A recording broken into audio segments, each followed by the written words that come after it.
Please, don't actually try this. What I'm about to share with you today is one of the many relatively safe ways in which you can access a place called the shadow side. And its effectiveness depends on how seriously you take me. Your mileage may vary. Refer to the title. I won't tell you that you shouldn't be afraid of the shadow side. Chances are you've already seen it after all, and merely think it was just a reoccurring dream. I will tell you there is no need to be ignorantly afraid of it though.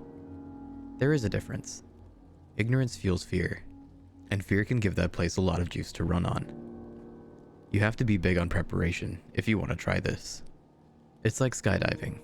If getting it right on your first try is not something you're good at, then this is not for you. If you do drugs or alcohol the night of the event, you're going to have a bad time. If you're going through some serious issues in your life and not feeling mentally or spiritually stable, or if you're doing this just to escape, you're going to have a bad time. And if you don't follow my instructions, particularly the multiple backups I'll give you, which trust me, are there for a reason, you're going to have a bad time. The name of this game is The Three Kings, by the way. The ingredients are as follows. You'll need a very large, empty, and quiet room, preferably without windows.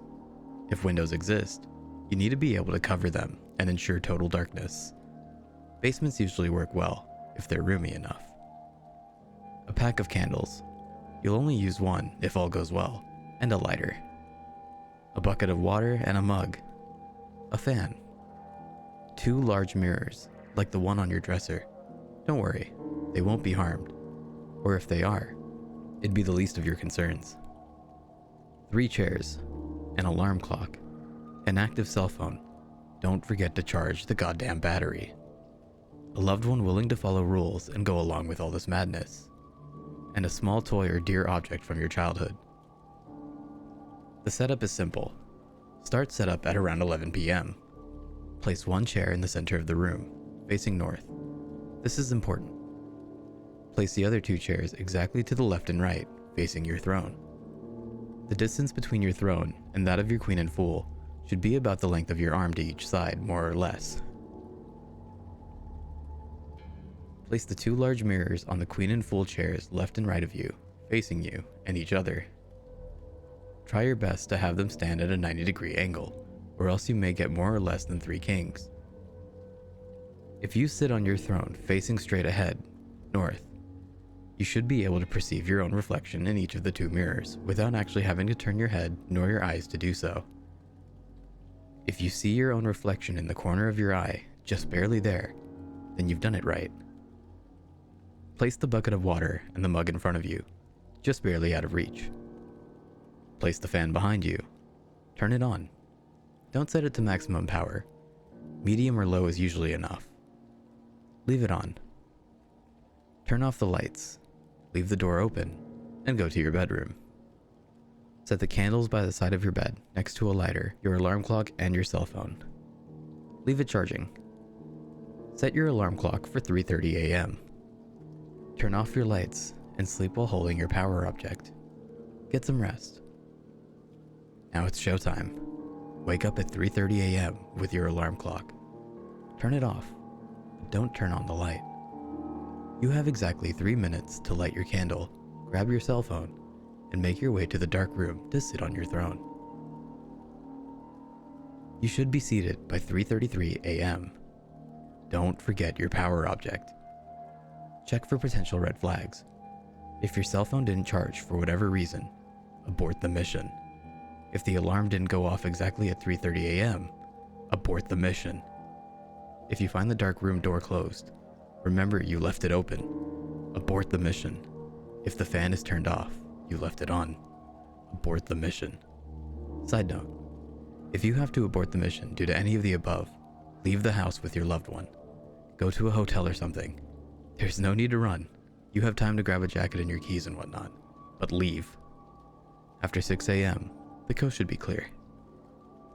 If all is going as planned, you can proceed and take your throne. Do not look directly at either of the 2 mirrors beside you. Do not let the candle go out. The fan is behind you. You must protect the candle with your body, which is standing in between.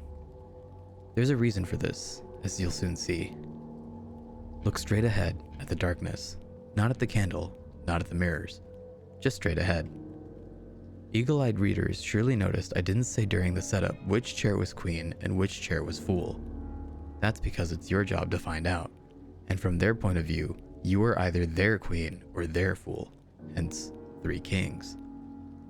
I won't spoil what happens next. Suffice to say, you won't be alone, and if you have any questions, you'll get answers. Sometimes in the form of new questions, but hey, that's the story of humanity, eh? Just stay put and try not to move.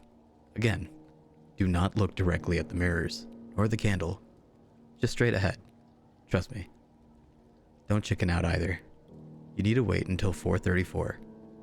By 4:34, it's all over. It's okay to tremble a little bit. Just try not to. Not because it affects the ritual or anything. It's just a pussy thing to do while in polite company. Did I mention not to let the candle go out?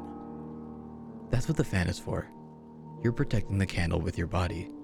But if your body was to be suddenly moved, then the fan would turn off the candle. That's backup number 1. Your loved one is backup number 2. At 4:34, she has to come in the room and call your name. If that won't work, she has to call your cell phone. If that won't work, she has the glass of water and the bucket. She can't touch you though. That's a newbie mistake. Backup number 3 is your item of power, the toy or locket or whatever object of strength you brought along for the ride. It'll show you the way if shit hits the fan. Multiple backups. You gotta be like a Boy Scout if you do these things.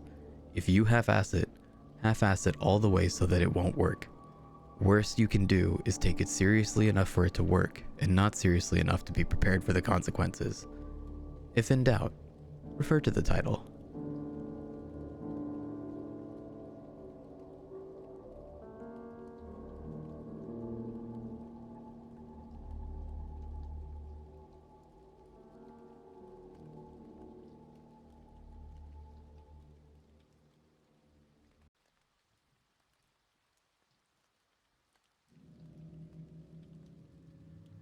My roommate has been in the shower for more than 4 hours. So, I got home at around 11 p.m. Late night at the office turned into an even later night at the bar. About 4 drinks deep at this point, and I'm tired, just about ready to fall asleep as I stumble through the doorway. I lay down on the couch and reach for my bag of joints, and spark went up as I pulled YouTube up on my laptop. I'm in the middle of watching some luxury cruise tour, close to passing out when I hear the front door open. I sit up and turn my head slightly, just enough to see my roommate coming in. He hangs his jacket in the closet and doesn't say anything, and walks slowly to his room, which is normal enough. I'd been living with him for about 3 months, long enough for me to pick up on most of his tendencies. The guy really doesn't talk unless spoken to, which was far from a problem for me. He also generally kept things clean on his end, never causing much in a way of problems. I really couldn't complain. So, I got back to watching YouTube, and about 5 minutes later, I hear the shower in his room turning on. Once again, nothing strange. At this point, I'm watching bare knuckle boxing highlights with my eyes half open, maybe 1 or 2 minutes away from passing out. I'm remembering waking up in the darkness, my head hurting, my throat dry as hell. I sat up slowly, waiting for the grogginess to settle into something manageable. Once it did, I grabbed my phone and checked the time. Around 3:30 a.m. from what I remember. I was starving, so I got up, began walking towards the fridge, and then I noticed it. A soft but ever-present noise in the background. It took me a few seconds to really recognize what it was. The shower. Suddenly, the events of last night began replaying in my head. Drinking at the bar, Ubering home, laptop, couch, my roommate coming home, the shower turning on. I stood there for a while, trying to make sense of it. Maybe he went to bed and forgot to turn it off. I shook my head. There's no way that happened, I thought. Maybe he slipped and fell. Realizing the implications of this, I rushed towards his room but found his bathroom door locked. I began pounding on it. "Hey man, Are you alright? No response. I considered kicking the door down, but decided to call 911 before I did that. I took my phone out, preparing to dial when I noticed that I had an unread text. One from my roommate. Hey man, I couldn't sleep, so I went over to my girlfriend's place. Not sure when I'll be back. Sent 2 hours ago. I look at the bathroom door, then back down at my phone. Everything about this was wrong.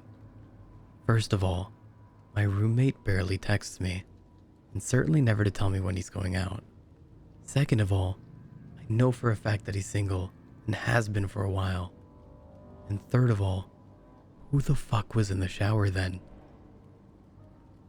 I tried calling him. No answer. Sent him some texts, but no response. I walked over to his desk and saw that his keys and wallet were still beside his laptop. My head's starting to spin at this point, and I get out of there, go back into the living room, and then turn on the lights. I'm pacing around in a circle, trying to follow the plot while also trying to ignore the shower, a noise that I could never have imagined of being so dreadful in any context. Sometime later, I hear something vibrating on the kitchen counter. I move towards it and see that it's a phone. My roommate's phone. The panic begins settling in, and I immediately grab my keys and run out of the apartment. I make my way down the hall and take the stairs down to the lobby, but even that doesn't seem far enough away, so I make my way over to the McDonald's across the street. I sit there for a while, considering calling the cops, but for some reason, feeling too nervous to do so. But even though there's hardly anybody in there, the place begins to feel suffocating, and I decide to leave, walking back out onto the empty streets. Almost immediately, I get this feeling that I'm being watched, and I feel my gaze drifting up and towards the apartment.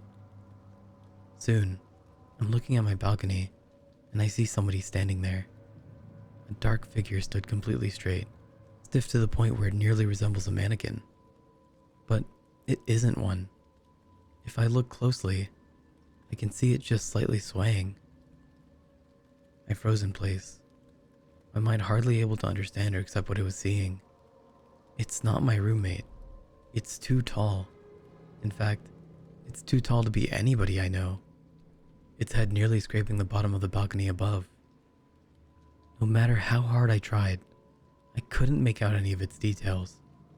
The darkness and distance may have been enough to explain that away, but there was something about it that drove me towards a different conclusion. That this thing simply possessed no details that could have been observed. That the only element of its composition was that of unadulterated darkness. Of course, my gut instinct was to get the hell away from it, but the voice in my head was telling me that if I were to try and run, that this thing would end up following me. I went back into the McDonald's instead, locking myself in the bathroom as I finally dialed 911. I told the operator that somebody had broken into my place, but that I had gotten out of there without them noticing, but that they were still in there. It was the story that most accurately represented the situation without making me come across as batshit. The operator told me that they'd be sending somebody over, for me to hang tight.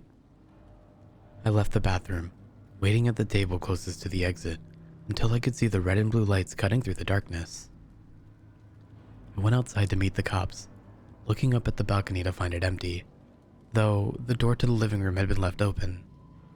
They pelted me with a bunch of questions that I found difficult to answer. Is the intruder armed? Do I have an idea about who they might be? What are their intentions?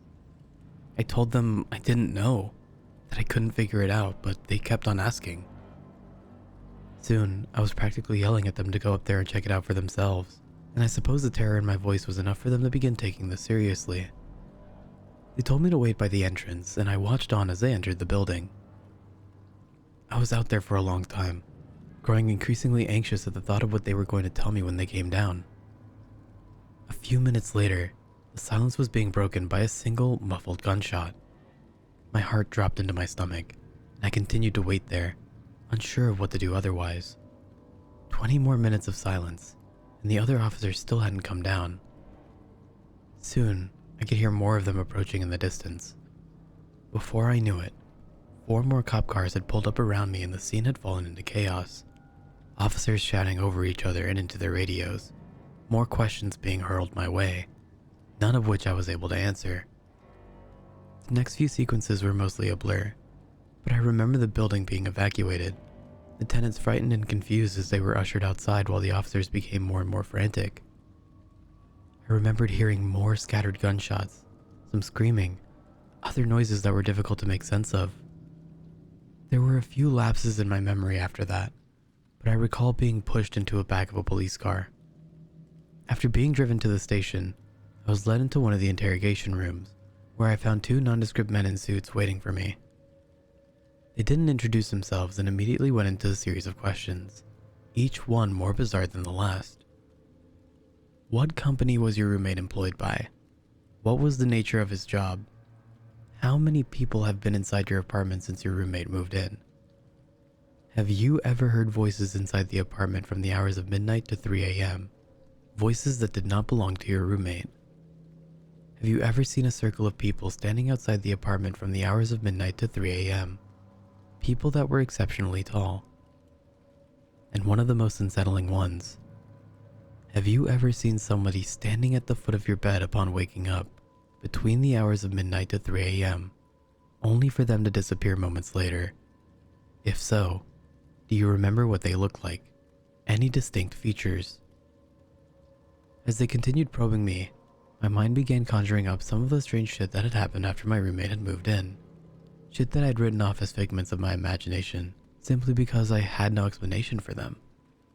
I did hear voices, always coming from the room next to mine where my roommate slept. I was always so tired when I heard them, but I do remember it either sounding like a young woman or man with an extremely deep voice. I could never make out any words. It always sounded like gibberish. And then, there was that one time I went to the bathroom in the middle of the night, still half asleep. I didn't bother turning the lights on as I entered, but as my eyes began adjusting to the dark, I could have sworn that somebody was already sitting on the toilet. Somebody extremely tall. Of course, when I turned the lights on, nothing was there.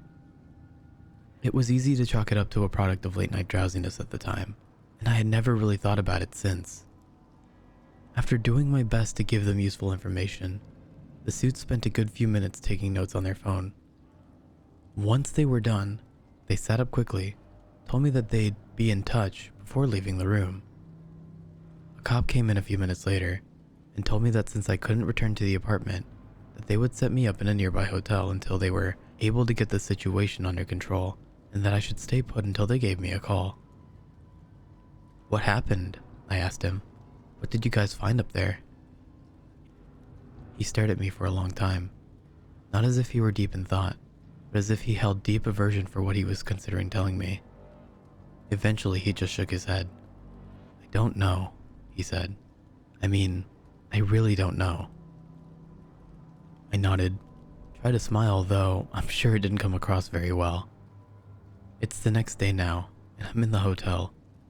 Of course I couldn't sleep. Couldn't really eat. The officer hasn't called me yet.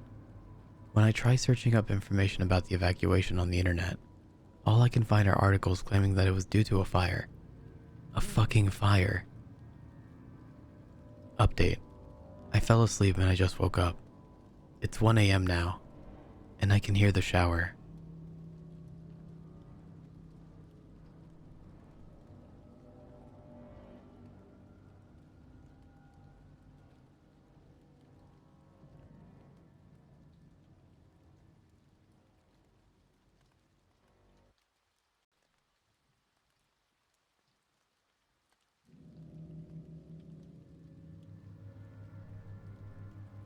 Me and my girlfriend Alex moved into an apartment a couple of months ago.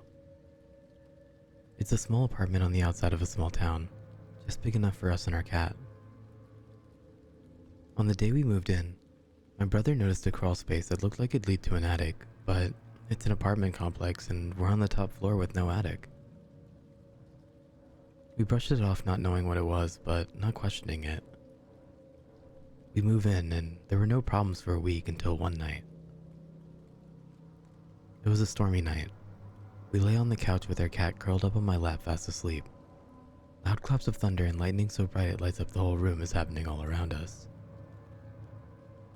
The rain lightens up, the thunder sounds miles away, and the lightning comes to a stop. Just as we were getting into bed that night, we hear a small knock coming from the other room. We look at each other and we both think it's the cat knocking something over, but he's asleep on the pillows. To not freak us out, we chalk it up to the house settling after the storm we just endured. We go to bed and, in the middle of the night, we both wake up to scratching. Not just cat or animal scratches, but deep and long scratches, followed by a loud bang and things falling. We both jump up. Alex grabs a bat and I get my phone ready to call 911. We both walk out of the room slowly, making sure not to make any noise. We open the door and there's nothing there. We scan the house and don't see anything besides the crawl space. It's all tampered with.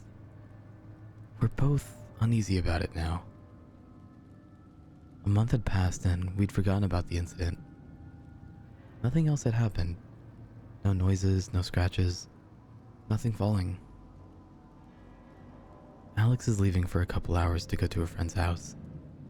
She said she'll be back in a couple hours, but it's 9 p.m. I know she's going to be asleep by the time she comes home. I finish doing my nightly routine and turn on some TV in bed. A couple hours pass and I hear a noise outside the room that jolts me awake and things are falling over. Of course she came home drunk again. She'll find her way back into here or pass out on the couch. I start to fade back to sleep when I hear her climb into bed next to me and cuddle up beside me. I promise I won't knock things over anymore. I'm just so clumsy. I'm sorry, she says. I tell her it's okay and we'll clean it up in the morning. She kisses my head and we go to bed. The next morning, I wake up and she's not in bed next to me. Kinda odd cause she's not one to get up right away in the morning. I got out in the living room and she's nowhere to be seen. Weird. I start getting ready for the day and she comes in with flowers and coffee. I tell her thank you and ask what these are for. She says she's sorry she never came home last night. She didn't want to drive home because she'd been drinking. I tell her that's impossible. She laid in bed with me and was talking to me before we went to bed. Who was in my bed last night?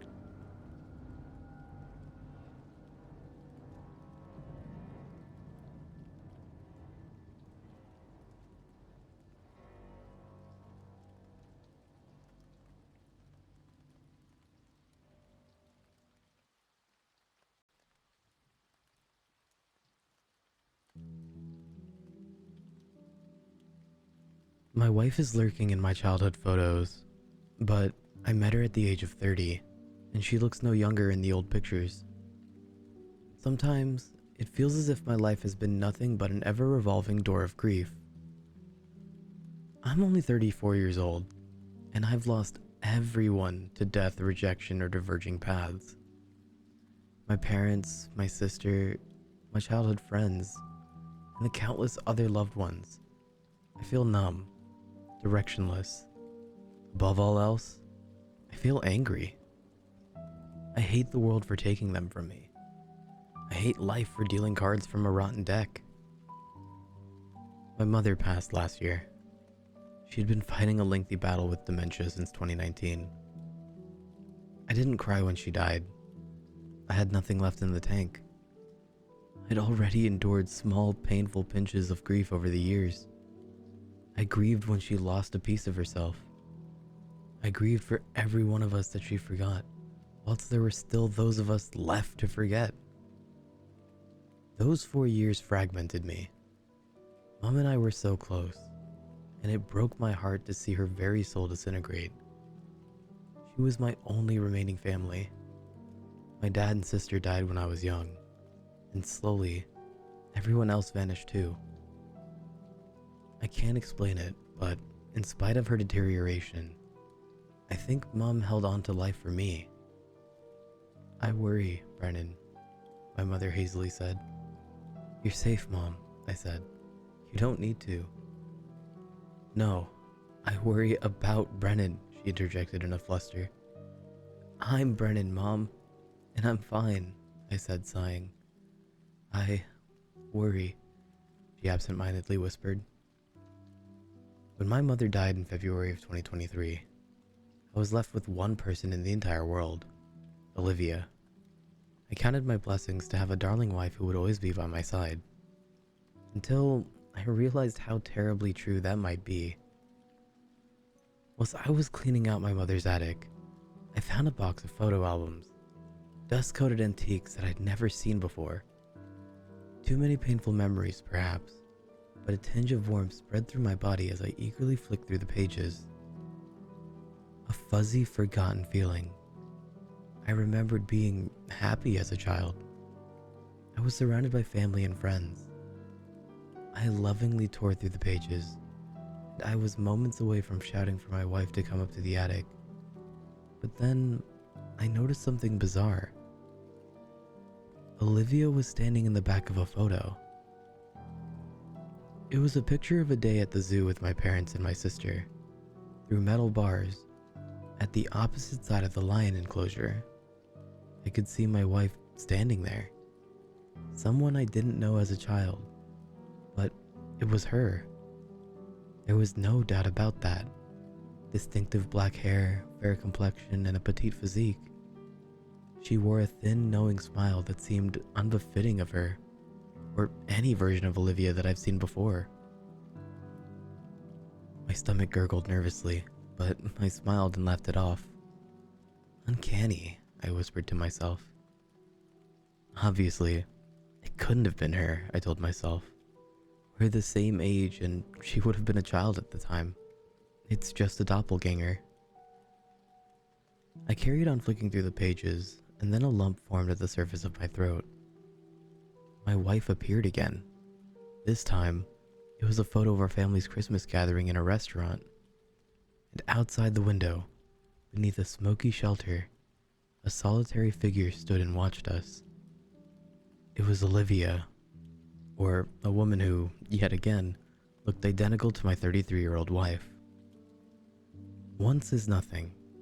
Twice is a coincidence, I muttered uncertainly. I frantically tore through the photo album, as sweat collected in thick icy trails on my colorless cheeks. Olivia was in every photo, and she looked no different from the present day. The same woman, always lurking somewhere in the background, discreetly watching, ever wearing that foul grin. My heart thumped fitfully.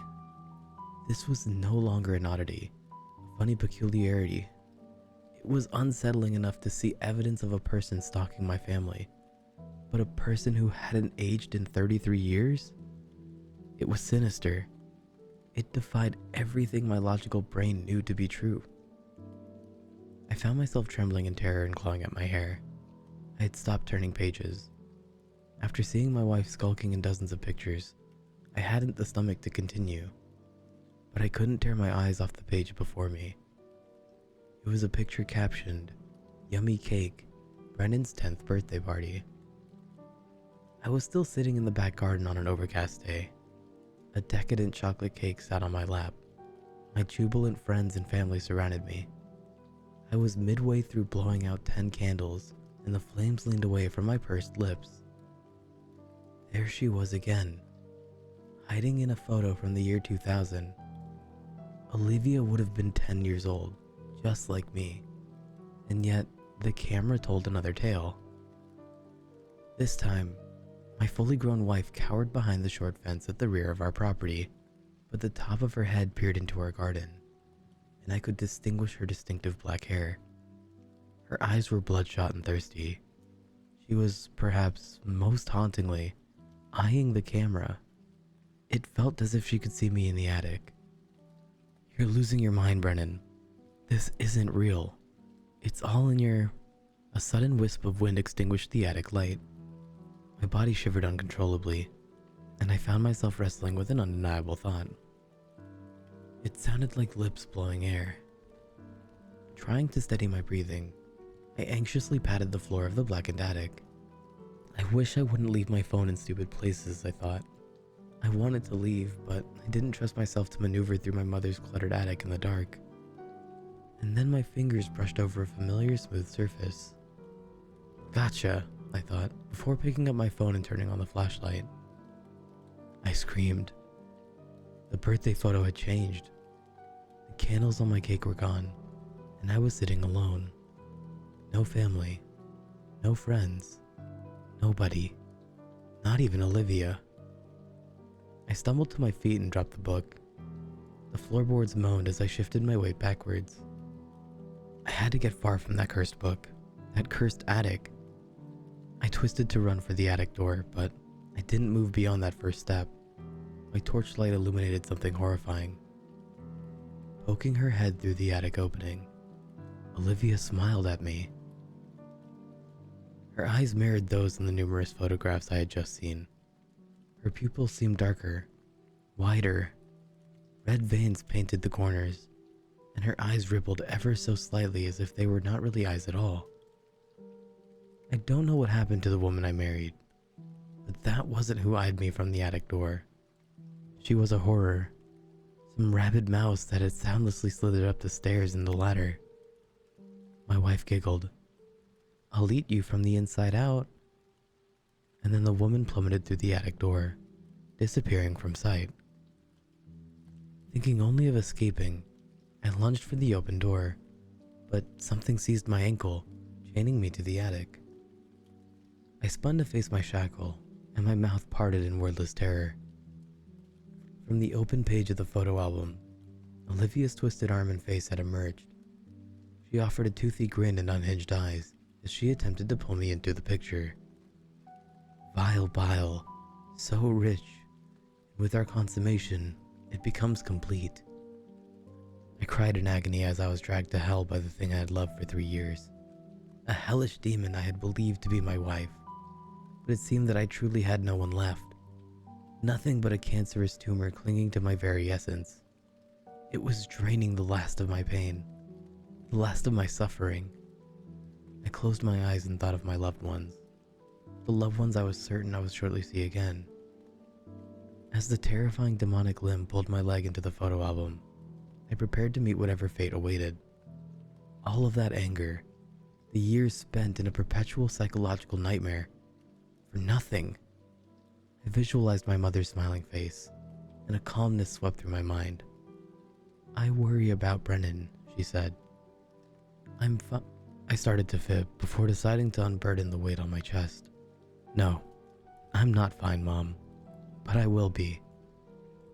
Suddenly, the hissing ceased. All sound ceased, and when I opened my eyes, my wretched wife was gone. My ankle was no longer merging with the laminated plastic, but it throbbed painfully. The bottom of my trouser leg bore claw-shaped tears, and it was stained with fresh blood. To be certain that the entity had vanished, I cast my phone light onto the book, and the picture of my 10th birthday had returned to normal. I wasn't alone. I was surrounded by friends and family. Nothing could destroy that memory in my mind, but I shuddered as I turned the pages of the book. My smiling wife is still lurking in the photographs. I fled the house and I haven't looked back. It's been a year, and I don't fear the memories anymore. I'm moving forward. I'm learning to love again. I'm learning to open myself to new people and new memories, but I still fear loss. After all, that horrifying woman waits for me. I know she does. I fear the day that I notice her in a new photo.